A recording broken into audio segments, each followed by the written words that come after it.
우리 한번 따라 하시겠습니다. 변하지 않는 하나님의 언약. 변하지 않는 하나님의 언약. 성경은 하나님의 위로와 소망의 약속으로 가득합니다. 인류의 죄의 결과로 노아의 홍수가 끝난 후 이제 다시는 모든 생물을 홍수로 멸하지 않으시겠다고 말씀하시며 보여주신 무지개 언약. 오직 하나님의 말씀에 순종하여 모든 것을 버리고 나아갔던 아브라함에게 큰 민족을 이루고 복의 근원이 되리라 하신 소망의 말씀. 부활하신 예수님께서 죽음에 대한 두려움과 절망 가운데 흩어져 있는 제자들을 찾아가시사 아침밥을 차려주시는 이야기 등 빛이 보이지 않아 흑암 중에 있거나 힘겹고 어려운 상황 가운데 있는 우리에게 두려워하지 말라, 내가 너와 함께함이라, 놀라지 말라, 나는 내 하나님이 됨이라, 내가 너를 굳세게 하리라, 참으로 너를 도와주리라, 참으로 나의 의로운 오른손으로 너를 붙들리라 하시며 나의 하나님이 되어주시고 붙들어 주시겠다라는 약속의 말씀은 낙심과 절망 가운데 쓰러져 있는 우리를 위로해주고 다시 일어날 수 있도록 소망을 품게 해줍니다. 하나님은 우리에게 위로와 소망의 약속을 주시는 분일 뿐만 아니라 반드시 그 약속을 이루시는 분이십니다. 바로 오늘 본문은 하나님께서 이스라엘 백성에게 약속을 하셨고 그 약속을 지키시는 이야기입니다. 이스라엘 백성은 가나안 땅 입성을 눈앞에 두고 있습니다. 가나안 땅 맞은편, 요당 맞은편에 모압 평지에 모여 있죠. 40년 동안 광야 생활을 하면서 버티게 했던 약속의 땅에 대한 믿음. 아니, 그 더 오래전부터 그의 조상 아브람에게 이 약속의 땅을 주리라라는 약속을 희미하게 붙잡았던 이스라엘 민족이 드디어 수백 년 만에 그 땅을 차지하게 됩니다. 여러분, 그 목전에 가나안 땅을 두고 있는 이스라엘 백성들의 마음이 어땠을까요?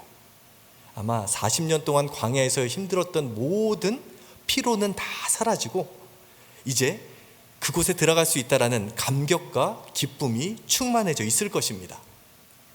이렇듯 가나안 땅은 이스라엘 백성에게 있어서 하나님의 약속이 이루어지는 현장이요, 하나님의 살아계심을 경험하는 장이며 온전한 하나님의 통치가 실현되는 땅입니다.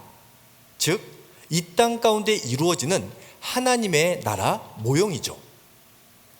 하나님께서는 오늘도 우리의 삶과 가정, 우리가 살아가는 땅을 하나님의 약속이 이루어지는 땅으로 변화시키길 원하십니다. 하나님께서는 모세를 통해서 약속의 땅에 들어가게 될 이스라엘 백성들에게 한 가지 당부를 하십니다. 이제 곧 젖과 꿀이 흐르는 땅에 들어가게 될 것인데 그 땅을 영원토록 차지하기 위해서는 지켜야 할 원리가 있다고 말씀하십니다. 그렇다면 우리가 우리의 삶 가운데 삶의 자리에서 하나님의 약속을 영원토록 누리려면 어떻게 해야 할까요? 따라 하시겠습니다. 하나님을 하나님으로 인정해야 합니다. 하나님을 하나님으로 인정해야 합니다. 하나님께서 이스라엘 백성들이 약속의 땅 가나안 땅에 들어간 이후에 한 가지 우려하시는 것이 있었습니다. 오늘 본문 말씀 25절과 26절입니다. 봉독하겠습니다. 내가 그 땅에서 아들을 낳고 손자를 얻으며 오래 살 때 만일 스스로 부패하여 무슨 형상의 우상이든지 조각하여 내 하나님 여호와 앞에 악을 행함으로 그의 노를 일으키면 내가 오늘 천지를 불러 증거를 삼노니 너희가 요단을 건너가서 얻는 땅에서 속히 망할 것이라. 너희가 거기서 너희의 날이 길지 못하고 전멸될 것이니라. 아멘. 하나님께서는 이스라엘 백성이 가나안 땅에 들어간 이후에 그들의 문화와 종교의 영향을 받을 것을 우려하셨습니다. 그래서 이를 방지하기 위해서 가나안 땅을 차지하는 전쟁을 치를 때는 아주 중요한 법칙이 있는데 진멸법, 모든 것을 다 진멸해 버리라고 명령하십니다. 그런데 아니나 다를까 이러한 우려가 실제가 되죠. 이스라엘 백성들은 하나님의 약속된 땅을 점령했으나 완벽한 정복이 아니었습니다. 시간이 흘러가면서 자연스럽게 그 땅의 거민들과 교류하면서 영향을 받게 됩니다.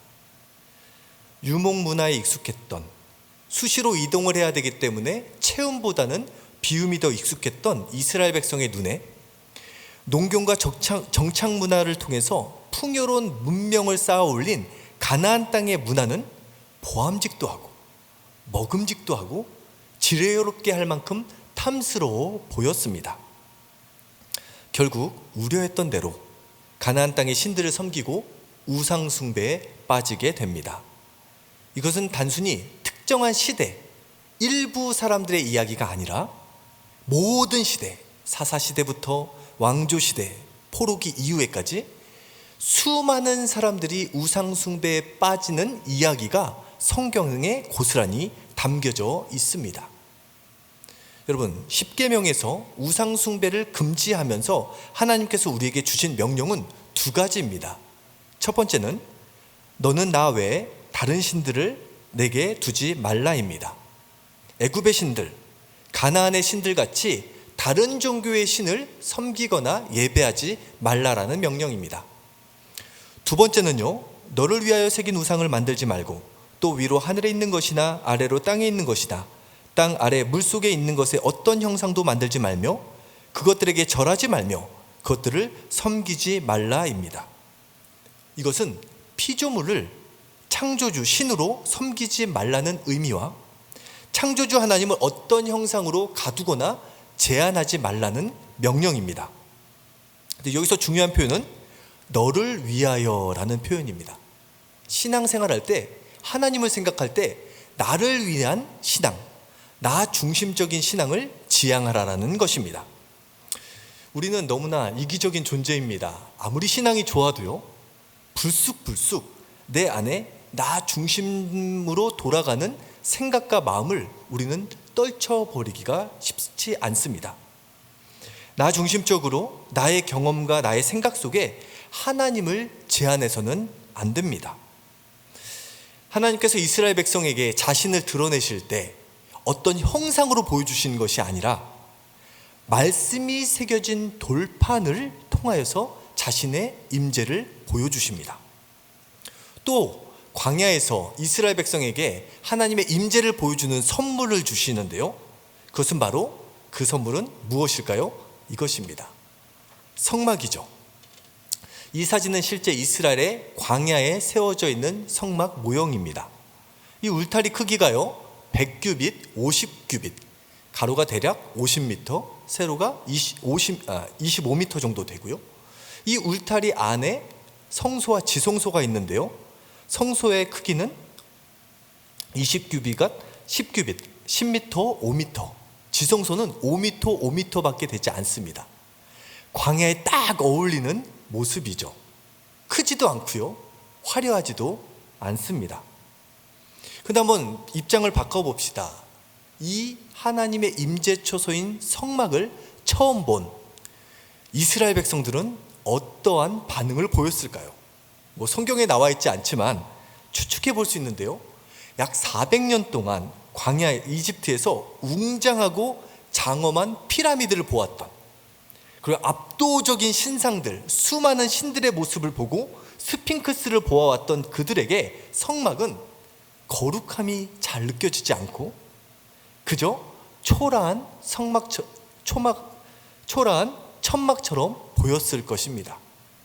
그러나 하나님께서는 더 화려하고 더 웅장한 신전이 아닌 성막을 통해서 우리에게 자신의 임재를 보여주십니다. 여러분, 하나님을 믿는다라는 것은 또 다른 형상을 만드는 것이 아닙니다. 세상보다 더 크고 웅장한 결과물을 만드는 것은 더더욱 아니죠. 온전한 믿음이란 끊임없이 형상을 깨트리는 것입니다. 이 세상 어떤 피조물도 창조주 하나님으로부터 시작되었다는 사실을 기억하고, 이 세상 어떤 것도 하나님이 될 수 없으며 이 세상 어떤 것으로도 하나님을 제한하거나 하나님을 담을 수 없음을 인정하는 것이 진정한 믿음입니다. 여러분, 독심술의 오류라는 말을 들어보셨나요? 관계와 소통에서 일어나는 가장 치명적인 문제로 상대방의 마음을 안다고 착각하는 것을 독심술의 오류라고 말합니다. 상대방의 마음을 지레짐작하면서 다 안다고 착각하면 안 되죠. 오해는 상대를 모른다면서 다 안다고 착각하는 데서 시작되고요.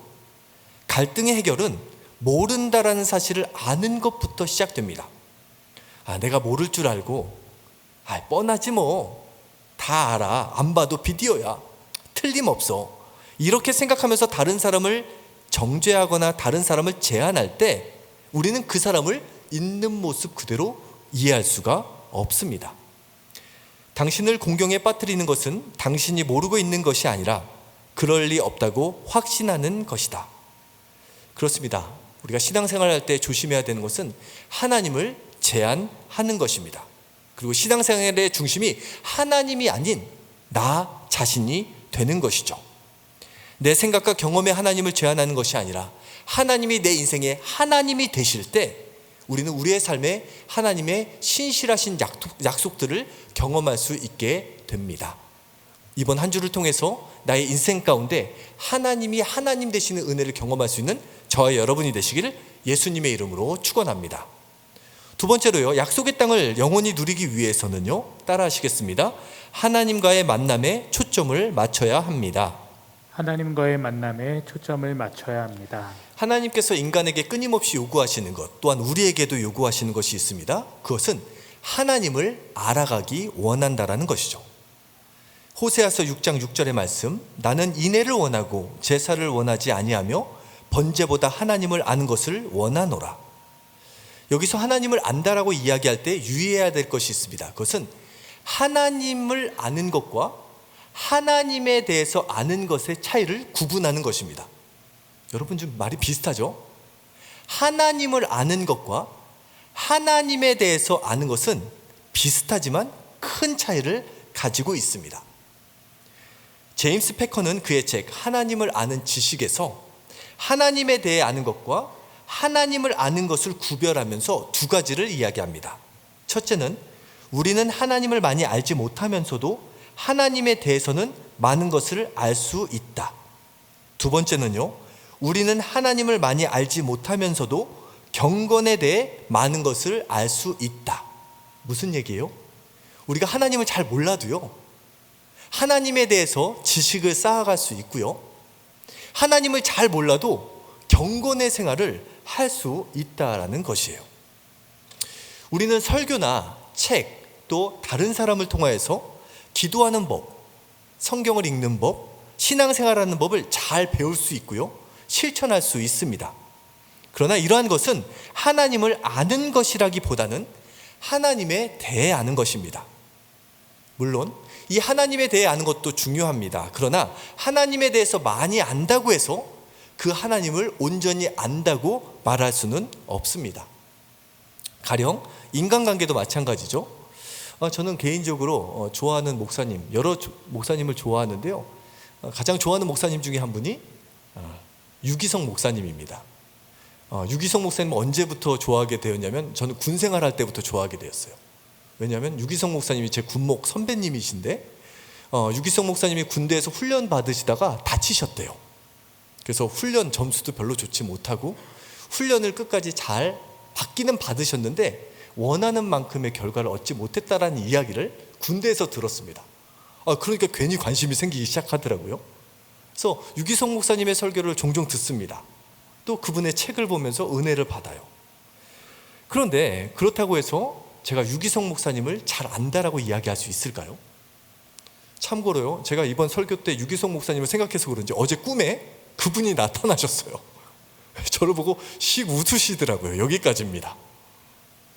물론 모른다라고 말하기는 어렵지만 제가 누군가가 저에게 유기성 목사님을 잘 아시냐고 물어본다면 당당하게 그 목사님을 잘 압니다 라고 말할 수는 없습니다. 유기성 목사님에 대해서 어느 정도는 알고 있지만 그렇다고 유기성 목사님을 제가 잘 안다라고 말할 수 없는 것은 아직 저와 그 목사님의 관계가 1대1의 관계, 1인칭과 2인칭의 관계가 아니라 1인칭과 3인칭의 관계이기 때문이죠. 로이즈 존스의 책 부흥에서도 성경에 대한 지식을 하나님을 아는 지식으로 잘못 이해하는 것을 지적합니다. 교리적으로는 뛰어나고 뭔가 지식이 풍부하지만 하나님과 인격적인 관계, 올바른 관계를 맺지 못하는 사람들이 많이 있다라는 것이죠. 하나님을 생각하면서 하나님을 많이 알지만 친밀감을 느끼지 못하는 경우가 많다라는 것입니다. 하나님에 대한 지식은 뛰어난데 하나님을 아는 지식은 없는 그런 사람이 될 수 있다라는 것이죠. 특별히 이 제임스 패커라는 사람은 하나님을 아는 사람들에게 다음과 같은 4가지 특징이 있다고 합니다. 하나님을 잘 아는 사람은요, 하나님을 위한 엄청난 열정을 갖고 있고요, 하나님에 대한 위대한 생각을 품고 있고요, 하나님을 위한 담대함을 드러내고요, 하나님 안에서 커다란 만족을 얻는다고 말합니다. 이것이 하나님을 아는 사람들의 특징이라는 거예요. 여러분, 지금도 이 코로나 상황 속에서도 하나님을 생각하면 하나님을 향한 마음의 열정으로 충만해지십니까? 또한 여러 가지 상황 속에서 위대한 하나님의 비전을 바라보면서 모든 상황을 이겨낼 수 있는 힘을 얻고 계십니까? 하나님을 생각하면 담대하게 하나님의 복음을 증거하는 사람이 되고 또 모든 상황 속에서 만족하는 삶을 살고 계십니까? 만약에 그러하다면 여러분은 하나님을 잘 알고 계시다라는 것을 기억하시기 바랍니다. 그런데 그렇지 못하다면 하나님에 대한 지식을 많이 쌓는 것보다 이제부터는 하나님을 알아가시기 바랍니다. 그렇다면 우리는 어떻게 하나님을 알 수 있을까요? 간단합니다. 만남을 통해서 하나님을 알 수 있습니다. 오늘의 본문 말씀 29절 함께 읽겠습니다. 그러나 내가 거기서 내 하나님 여호와를 찾게 되리니 만일 마음을 다하고 뜻을 다하여 그를 찾으면 만나리라. 아멘. 하나님께서 약속하십니다. 마음을 다하고 뜻을 다하고 간절히 찾으면 만나 주시겠다고. 예레미야서 29장 12절 13절 말씀입니다. 너희가 내게 부르짖으며 내게 와서 기도하면 내가 너희들의 기도를 들을 것이요 너희가 온 마음으로 나를 구하면 나를 찾을 것이요 나를 만나리라. 여러분, 마음을 다하고 뜻을 다한다라고 표현할 때 이 뜻이라는 단어의 히브리어는 네페쉬라는 단어입니다. 이 네페쉬라는 단어의 뜻은 영이라는 의미가 담겨져 있고요, 또 다른 의미는 전 인격적인 존재를 의미하는 단어가 네페쉬입니다. 그러니까 한글 성경에는 뜻을 다한다라는 표현을 했는데 이게 원어적 의미는 모든 것을 다하여 하나님을 찾는다라는 의미예요. 구약에서 이스라엘 백성들이 하나님을 만났던 이야기들이 나옵니다. 특별히 이 만나는 이야기들마다 반복적으로 등장하는 장소가 있는데 그것은 바로 성막입니다. 이 성막의 모형도를 한번 보여드리겠습니다. 보시면요, 이 동쪽에 문이 있어요. 그래서 그 지성소, 하나님의 온전한 임재를 경험할 수 있는 지성소, 이것은 1년에 한 번 대제사장만 들어가서 하나님을 경험할 수가 있었습니다. 그래서 이 지성소까지 나아가기 위해서는 사람들은 동쪽의 문을 통과해서 번제단에서 희생제사를 통해서 모든 회개, 죄사함의 은혜를 경험하고 물두멍에서 손을 씻고, 여기까지는 누구나 갈 수 있지만 이제 그 다음 단계인 성소로 들어갑니다. 이 성소는 제사장들만 들어갈 수가 있어요. 그래서 성소 안에 들어가면 왼쪽에는 등잔대, 불을 밝혀주는 등잔대가 있고요, 오른쪽에는 진설병상이 있고요, 바로 앞에는 향단이 있는데 이것은 기도의 향을 올리는 향입니다. 이것을 통과할 때 비로소 언약궤가 있는 하나님의 임재를 경험하는 지성소로 나아갈 수 있었습니다. 이것이 하나님을 만나는 과정이었어요. 그런데요, 이 신약 시대에 와서 우리는 예수님을 통해서 이 모든 것을 한 번에 경험할 수 있음을 알게 됩니다.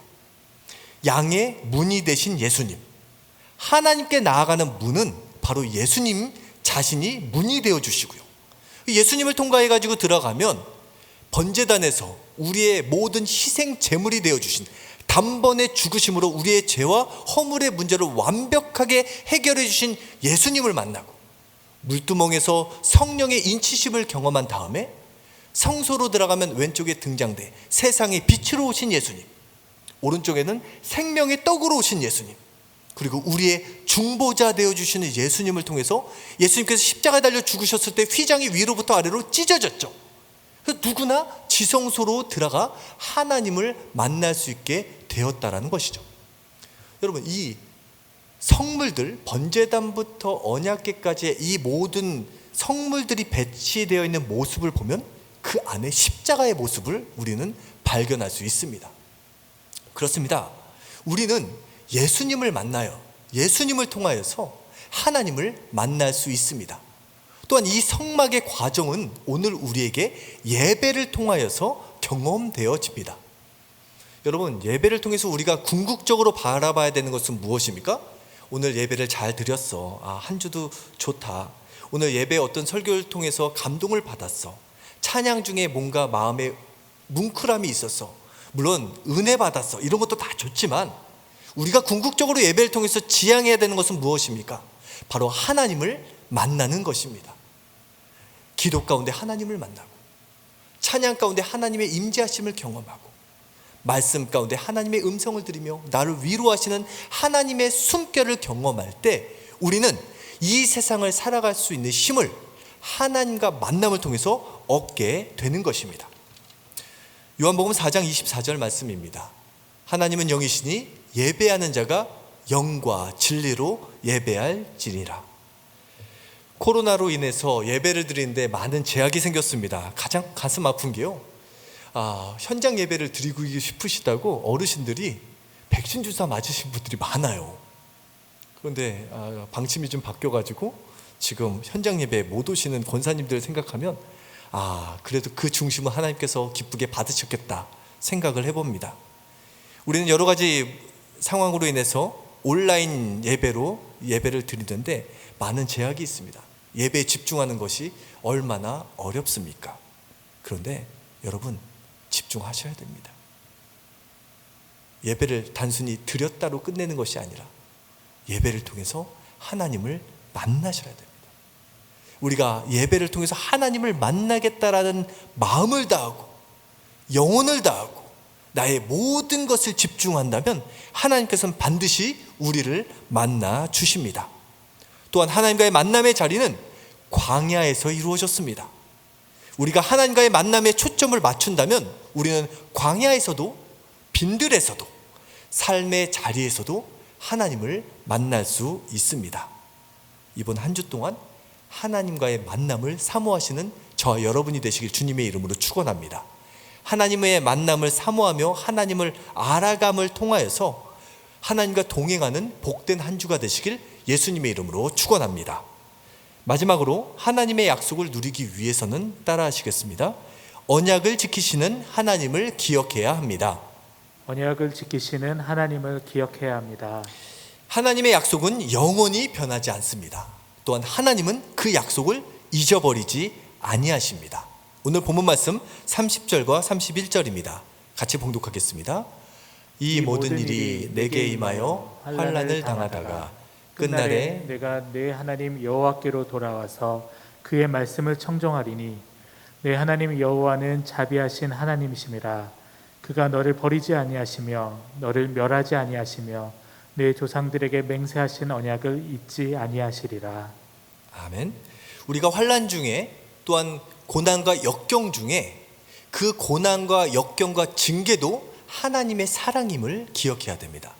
그런데 특별히 우리가 힘들고 어려운 상황에 놓여 있을 때 잊지 말아야 되는 것이 있는데요, 그것은 우리가 믿는 하나님이 자비하신 분이라는 사실을 꼭 기억하셔야 됩니다.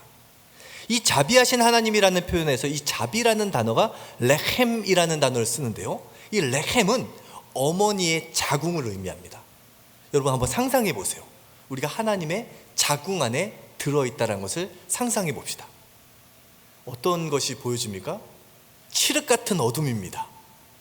우리가 엄마의 자궁 안에 어떤 빛이 있겠습니까? 보이는 것이 없어요. 또한 붙잡고 만져지는 것도 없을 것입니다.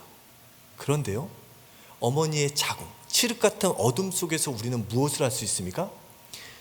어머니와 아이가 탯줄로 연결되어 있는 것처럼 우리가 고난과 역경 중에 자비하신 하나님을 기억한다면 생명줄로 우리를 연결시켜 주시는 하나님의 은혜를 경험할 수 있게 됩니다. 우리는 하나님을 눈으로 볼 수 없지만 하나님의 존재를 느낄 수 있습니다. 특별히 환난 중에 자비하신 하나님을 기억해야 합니다. 그렇다면 우리가 어떻게 환난 중에 자비하신 하나님을 기억할 수 있을까요? 한 가지 신앙 습관을 소개하려고 합니다. 덕분의 신앙입니다. 우리가 인과관계를 표현할 때 선택할 수 있는 3개의 단어가 있습니다. 첫 번째는 덕분이라는 단어, 때문, 탓입니다. 이 3 단어를 사전적인 의미를 살펴보면요, 덕분은 베풀어 주신 은혜나 도움을 뜻하는 말로 긍정적인 의미를 담았을 때 사용하는 단어입니다. 그리고 때문은 어떠한 일의 원인이나 까닭을 의미하는데요, 이 때문이라는 단어는 긍정적일 때나 부정적일 때 동시에 사용할 수가 있습니다. 근데 우리가 실생활에 이 때문에를 사용할 때는 대부분 부정적인 뉘앙스가 덕분에보다는 훨씬 많음을 느낍니다. 마지막 탓인데요, 이 탓은 부정적인 현상이 생겨난 까닭이나 원인을 뜻하는 말로 부정적인 맥락을 쓸 때 사용합니다. 덕분, 때문, 탓. 여러분은 어떤 단어를 많이 사용하십니까? 저의 인생을 돌이켜보니까 제가 청소년기에 가장 많이 썼던 것이 탓인 것 같아요. 아버지 탓, 친구 탓. 특별히 저는 어린 시절 저희 아버지께서 잘 나가시다가 보증을 쓰셔서 모든 재산을 날리셨던 때가 있었습니다. 하필 그때가 제 청소년기였어요. 너무 힘들었습니다. 그때 막 힘들고 어려울 때마다 아버지 때문에, 누구 때문에 끊임없이 탓했던 제 자신의 모습을 생각해 봅니다. 그러다가 이제 청년기에 들어와서 신학교에 들어간 다음에 좀 바뀌었어요. 때문에로 바뀌었습니다. 무엇 때문에, 무엇 때문에. 근데 지금은 그 은혜가 좀 바뀐 것 같아요. 이 덕분에라는 단어를 많이 사용하게 됩니다. 비록 아버지께서 보증을 쓰셨지만 내가 아버지 덕분에 힘든 것을 경험하면서 다른 사람의 아픔을 함께 공감해 줄 수 있는 목회자가 되었구나. 이렇게 생각하니까 마음이 얼마나 편안해지는지 모릅니다. 여러분, 이 3가지 단어 중에 어떤 단어를 활용하느냐에 따라서 그 사람의 인생의 결과는 달라집니다. 탓과 때문에는 원망을 낳고요, 덕분에는 감사를 낳습니다. 제가 오늘 설교를 준비하면서 시 한 편을 떠올리게 되었습니다. 제목은 덕분에 나는이라는 시입니다. 무언가를 바랄 때면 생각한다. 간절한 것은 하늘에서가 아니라 내가 딛고 선 땅에서 내 손으로 울며 씨 뿌릴 때 구해진다는 것을. 무언가를 갖게 되면 생각한다. 주어진 것은 내 힘으로가 아니라 내가 알 수 없는 저 하늘에서 누군가 씨 뿌려준 선물이라는 것을. 그리하여 나는 다시 생각한다. 덕분에 나는 살려지고 있음을. 나 또한 누군가 웃으며 걸어올 길에 울며 씨 뿌려가고 있음을. 내가 이 세상을 살아가는 것이 누군가의 덕분임을 깨닫고 나 또한 누군가에게 덕을 끼치는 사람이 되었으면 좋겠다라는 시인의 마음이 잘 표현되어 있습니다. 여러분, 성경은 징계를 받을 때, 환난과 고난 중에 있을 때 덕분의 신앙을 받아들이라고 권면합니다. 예레미야서 29장 11절입니다. 여호와의 말씀이니라. 너희를 향한 나의 생각을 내가 아나니 평안이요 재앙이 아니니라. 너희에게 미래와 희망을 주는 것이니라. 잠언 3장 11절 12절입니다. 내 아들아, 여호와의 징계를 경히 여기지 말라. 그 꾸지람을 싫어하지 말라. 대저 여호와께서 그 사랑하시는 자를 징계하시기를 마치 아비가 그 기뻐하는 아들을 징계함 같이 하시느니라. 아멘. 지금 한창 일본에서 도쿄 올림픽이 진행되고 있습니다. 여러분 잘 보고 계십니까? 이번 도쿄 올림픽에서 가장 인상적이었던 선수가 하나 있는데 김재덕 선수입니다. 보통은 이 조용하고 고요한 것이 익숙한 양궁 경기장에서 막 포효하듯이 화이팅! 화이팅을 외치는 그의 모습이 처음에는 되게 낯설었습니다. 17세 어린 김재덕 선수의 인생의 이야기를 들어보니 그 이후에 그 행동이 조금씩 이해되기 시작을 했고 그 이야기가 감동이 되었습니다. 이 어린 나이에 부모님의 이혼으로 6살 때부터 할머니 손에서 성장한 재덕군은 초등학교 3학년 때부터 양궁을 시작했다고 합니다. 이 시작한 계기도 너무 재밌더라고요. 선생님께서 이 학생이 너무나 분주하고 막 바쁘다 보니까 좀 차분함과 침착함을 배우라고 양궁을 가르치게 했답니다. 그런데 차분해지는 것이 아니라 침착해지는 것이 아니라 그곳에 가서 더 적극적으로 하면서 전국에 있는 금메달을 휩쓸기 시작했답니다. 그러다가 이번 17살의 나이에 도쿄올림픽에서 2관왕 금메달 2개를 목에 걸었습니다. 그의 인생을 보면 끊임없는 좌절의 연속이었습니다. 그런데 그 고난을 이겨냈기에 금메달을 목에 걸을 수 있었죠. 그렇습니다. 어떠한 고난도 우리를 넘어뜨릴 수 없습니다. 우리가 힘들고 어려울 때 자비하신 하나님, 우리가 그 모태 안에 그 자궁에서 탯줄이 연결되어 있음을 기억하고 덕분에 신앙을 붙잡고 나아간다면 우리는 어떠한 역경도 이겨낼 수 있습니다. 사랑하는 운전가족 여러분, 하나님께서 이미 우리에게 풍성한 은혜를 부어주셨습니다. 이번 한 주도 나의 삶과 가정과 일터 가운데 하나님이 하나님 되심을 선포하고 자비하신 하나님과 동행하며 덕분에 신앙을 붙잡고 하나님의 약속을 온전히 누릴 수 있는 저와 여러분이 되시길 예수님의 이름으로 축원합니다. 함께 따라 하시겠습니다. 변하지 않는 하나님의 언약을 누리려면 하나님을 하나님으로 인정해야 합니다. 하나님과의 만남에 초점을 맞춰야 합니다. 언약을 지키시는 하나님을 기억해야 합니다. 우리 말씀을 생각하면서 함께 기도하겠습니다. 사랑하는 풍성하신 하나님 아버지 감사합니다. 아주 부족한 것을 통해서 말씀을 함께 나눌 수 있는 기회를 주시면 감사합니다. 하나님 오늘 말씀을 기억하면서 힘들고 어려운 상황을 속에서 우리의 인생 가운데 하나님을 하나님이심을 바라볼 수 있는 믿음의 눈이 열려지게 하여 주옵소서. 뿐만 아니라 아버지 하나님 정말 하나님과의 만남을 바랍니다. 예배 중에 삶 속에 언제나 어디서나 하나님과의 만남을 소중히 여기며 늘 하나님과 1대1 관계로 소통하며 나가는 복된 한 주가 되게 해주옵소서. 또한 힘들고 어려울 때마다 자비하신 하나님을 붙잡고 또한 하나님 그 모든 상황 속에서 아버지 덕분의 신앙으로 믿음의 습관을 들여서 거룩한 하나님의 삶을 살아가며 승리의 삶을 살아갈 수 있는 복된 한 주가 되게 하여 주옵소서.